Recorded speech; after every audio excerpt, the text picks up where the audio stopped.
Welcome back. I hope everyone had a wonderful Thanksgiving. I meant to have this video out a little bit sooner. I unfortunately had some accident occur over Black Friday. Let's just say it involved a meatball, and I will leave it at that. My name's Hadouken. I do different Gunpla reviews and different Gundam related stuff. If you enjoy this type of content, make sure you subscribe. Hope to have some really fun videos coming out in the near future. But you're not here for personal stories. You guys are here for this guy back here, the Master Grade P Bandai exclusive Banshee Norn full Psycho frame. This Banshee Norn, it was an interesting kit. For one, it's got to be one of the most plastic full boxes I've ever opened up. Master Grade, High Grade, even my Perfect Grade, it kind of rivaled that. It, obviously more than the Perfect Grade, but still a lot. When I was opening up these bags, one thing that I noticed or didn't notice in any of them were polycaps. That's right, this whole Master Grade has 0 polycaps, which is a much needed win for this entire kit. But let's just keep going with some of the other things I noticed in these runners. There's a really cool variety of oranges and blues and deep blues that are very unique to this kit. I know the Psycho frame is in the unicorn and the phoenix, the phoenix, the other one. So I know it's not unique to that, and of course the narrative, but just this orange, I didn't really like it in a lot of pictures and other videos, but in person, it really pops. And same with this kind of dark navy blue. I really think I would have preferred a black, but once I got it in person, again, just the uniqueness of this color, because we don't ever see it in anything else, it kind of really stuck with me. But that's enough out of the box. Let's go ahead and take a look at this thing all built up.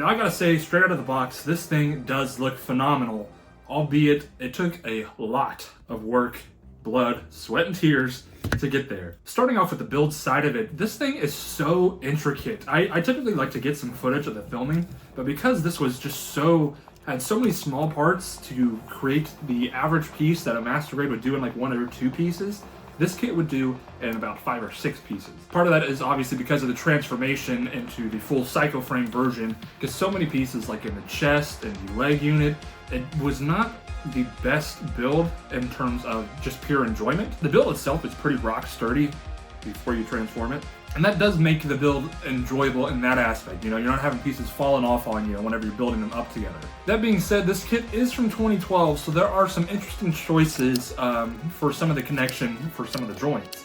For example, the foot is held together through a really loose joint. It's not, you know, the typical ball and socket.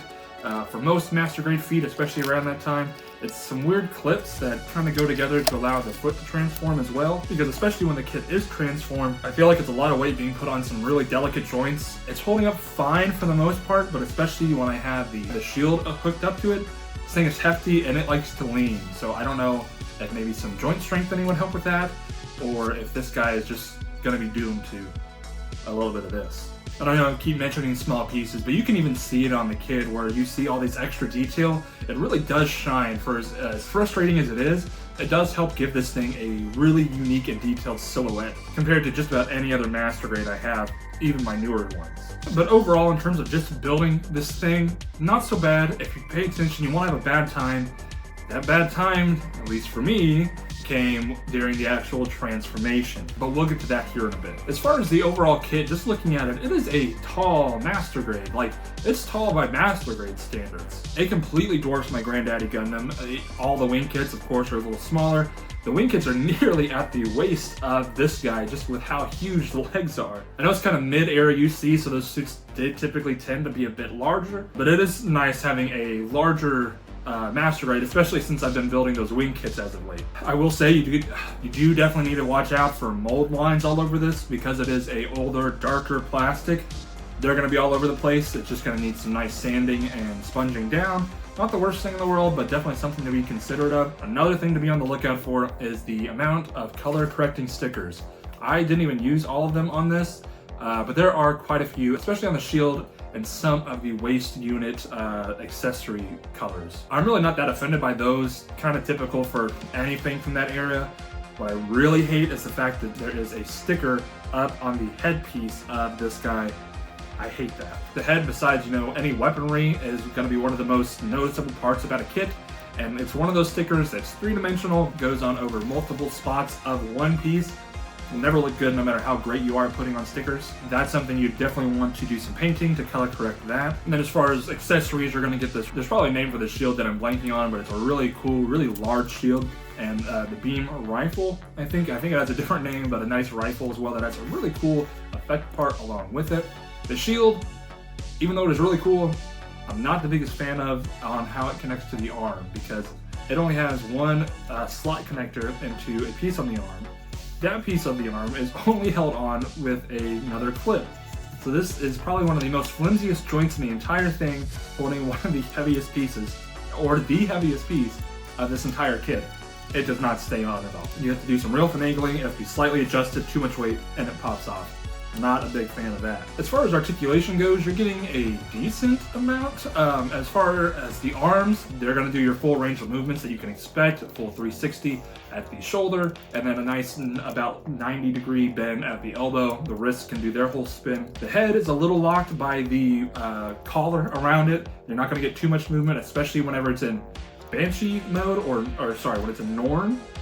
Maybe Banshee Norn is the whole thing. Whenever it's in like the flipped mode and it has like the helmet piece up front, not a lot of movement, especially there. The waist, you're not really getting any ab crunch. You're going to be able to get a full spin on it. There's nothing really blocking the way.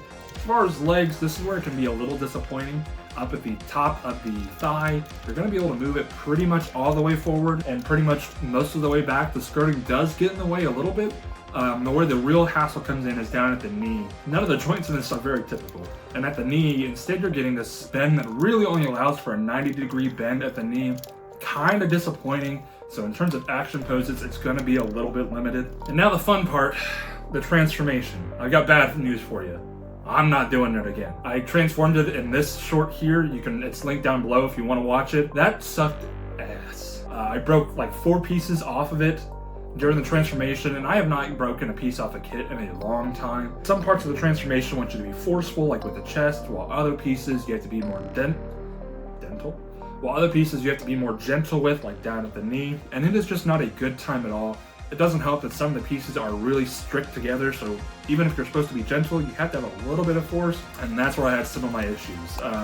So if you're gonna transform it, maybe do it once, or be the best transformation guy ever. And obviously, I suck at transformation. If you know me, I had this issue. I had the issue with the real grade Zeta. We won't bring that guy up. Delta Plus was my least favorite kit of last year, so transforming kits are really not my thing, I guess. But actually looking at the transformation, it is fantastic. Looking at that beautiful gold kind of all over this, the Psycho frame, it really makes me want to go in like with some sort of like silver plating on the back to give it that extra pop. There are actually a few stickers up on the top of the actual Psycho frame that are those silver stickers that give that extra pop as well. It'd be really cool to do that with the rest, or even paint it all up to have that kind of neon glow in the anime that it has. That would also be really awesome. I'm sure there are a lot of different people that have done that, I'm sure. And honestly, this version, the full Psycho frame, I think the backpack is kind of the only big difference it has, and that I think in the collar. And it really does add. This thing has a shelf presence, not like many other kits I have. It's large, but it's not bulky. It's intimidating in its color scheme that really gives us a unique feel amongst all my other Gunpla. I think I will definitely be leaving it in transform mode though, because even though I like the is it still called the unicorn state, or is it called the Banshee state?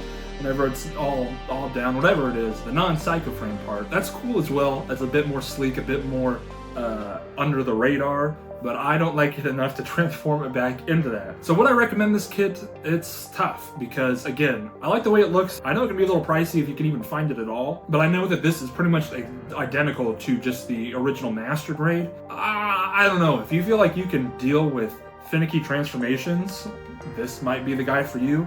If you're okay with transforming it once and never touching it again, I definitely recommend it, because I really like the way this looks against most of my Master Grades. Like, even though I hated this transformation more than anything else, almost worth it in the end. It's gonna be a statue, it's not gonna do a whole lot, but sometimes that's okay. I love my Kshatriya, I love my C Gundam, and those are just statues as well, so this will probably join that fray. Have you guys built the Norn? I know we just did our Halloween giveaway, and a couple of you guys got them. Have you built your Norns yet? Well, let me know down in the comments below how your experience went. Hopefully a whole lot better than mine. If you guys enjoyed, make sure you subscribe. We're getting into the end of December here, and I'm going to have my top 10 best and my top 10 worst gunpla I built this year videos out in the coming weeks. Those are always really fun to do. So if you don't want to miss them, make sure you subscribe. Make sure you like this video. And let me know down in the comments below what are some of your least and most favorite and least favorite gunpla you built this year. Maybe we can do like an honorable mention, something like that. Either way, I appreciate you guys watching, and I'll see you next time. Peace.